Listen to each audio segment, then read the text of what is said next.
back to commute na ulit ang mga kapatid nating commuter this Monday. At para maaga makipag-commute stan, live ang ating birthday boy at traffic Tito Mondi Lopez mula sa Parañaque Integrated Terminal Exchange.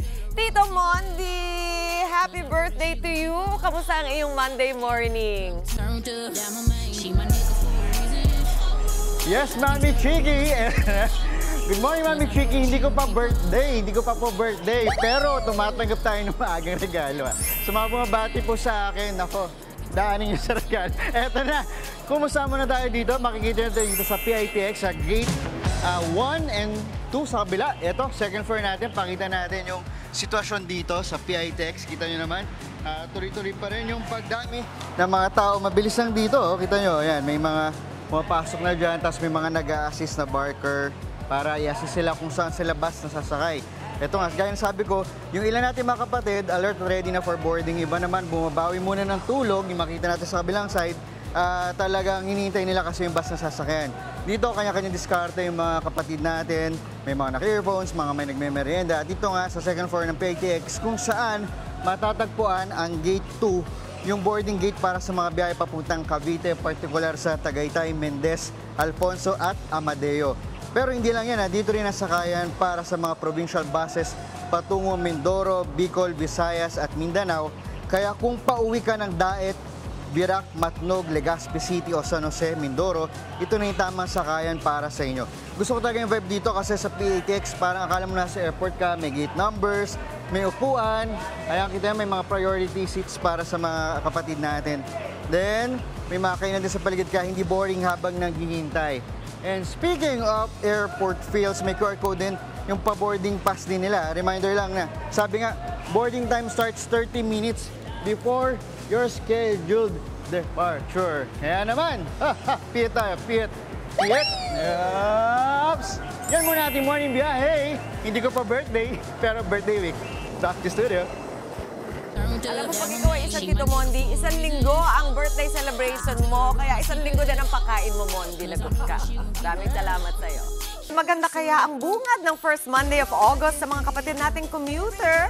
Para alamin, balikan natin sa PITX ang ating dancing traffic Tito Mondi Lopez. Tito Mondi, marami na bang sumasakay dyan? Ayan na, indak, yes! Yes, Mami Chiki. Nako, dahil dyan, bago ko sagutan, may natutunan ko sa'yo. Ito pala. Oo. Oo, di ba? Bago sa'yo.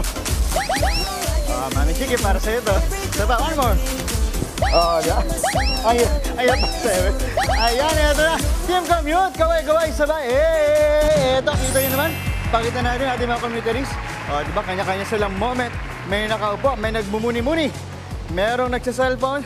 Eto, may parang MTV, di ba? Ayan, parang tuloy-tuloy pa rin ang pagdagsa ng ating mga kapatid na babiyahe papuntang probinsya. Lalo na sa Cavite, sa Visayas, sa Mindanao, meron din dito. Kaya naman, commute stahan na! Eto, kumustahin natin. Eto, sakto. May nakaupo. Ay, sir, tabihan muna natin. Sir, good morning. Ano pong pangalan po nila? Roy po. Sir Roy, saan po kayo pupunta, Sir Roy? Sa Mindanao po, sir. Mindanao? Yes po. Tapos bus lang ang sasakyan nyo, tama ba? Yes po. O anong oras o ilang oras biyahe nyo doon? 9 AM ang alis, siguro mga 3 days. 3 araw? Yes po. So, Lunes, dating nyo doon Wednesday? Opo. O sakto, yun ang birthday ko. Wednesday, happy birthday, diba? sir, ha? Thank you. Birthday. Sir, paano yun? Anong ginagawa nyo sa bus? Ang napakahaba ng biyahe? Ano lang, upo lang, tapos kakain, bababa, tapos kakain, sakay ng barge, 2. Okay, saan ang biyahe nyo sa Mindanao? Saan sa Mindanao? Sa Cabatbaran City po. Okay, bago ko lang narinig yun, sir. Opo.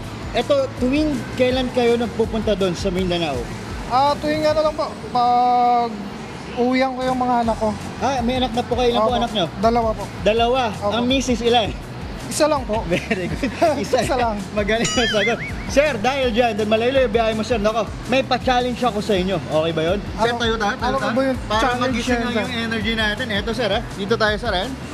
Gaya ng ginawa ko, ito. Ayan, sundan nyo lang ako. Okay, lapit daw tayo. Okay, ready? Music tayo. Ready tayo sa music. Minsan lang natin ito gagawin, sir. Para magising. Okay, 1, 2, 3, music, direct. 1, 2, 3. Yung isang ganun. Tapos, shake. Ayan, okay. Mas malambot yung katawan mo, sir.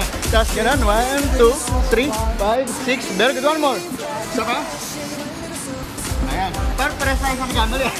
1, 2. Ayun, ang galing mo, Sir Roy. Ito, Sir Roy, kasahan mo naman. Sir Roy, dahil ikaw ay napakagaling mo sayaw, meron kaming pasalubong para sa'yo. Eto na. Ayan na. Oops. Pasalubong. Di ba? Tandaan ng pagmamahal. Ano to, sir? Ayan, hatid. Akin na to. Mula ng N Plus Gold para sa yan, sir. Okay po. Saktong-sakto yan, di ba? Para mas lalo tayong lumakas. Di ba? Okay ba tayo, sir? Okay, thank you po. Pwedeng sa biyahe mo, ha? Timpla-timpla na. Ayun na muna. Thank you. Ingat, sir. Isa pa. 1, 2, 3. Yan, mga yung biyahe. Okay. Back to studio. Oh. Ayan na. Down, down. One more. Down, down, down, down. Ito, sir. 1, 2, 3, 4, 5. Smile, smile. Yes, yes. 1, 2. Sayo lang, sir. Okay. Smile, smile. Smile, smile. Yes, very good. Ang galing, ang galing. Hawak ko lang, hawak. Okay, thank you, sir. Very good, kawin ba? Sa'yo pa, sir. Sa'yo pa daw. Palit ng pwesto. Aba. Talaga naman. Monday na Monday pala, Tito Mondi, ha? May 4 na araw ka pa. Maraming salamat. Mga kapatid, Mondi Lopez po, manatiling updated sa lagay ng trapiko sa mga pinakaabalang kalsada sa Metro Manila. Mag-follow at subscribe na sa social media pages ng News 5.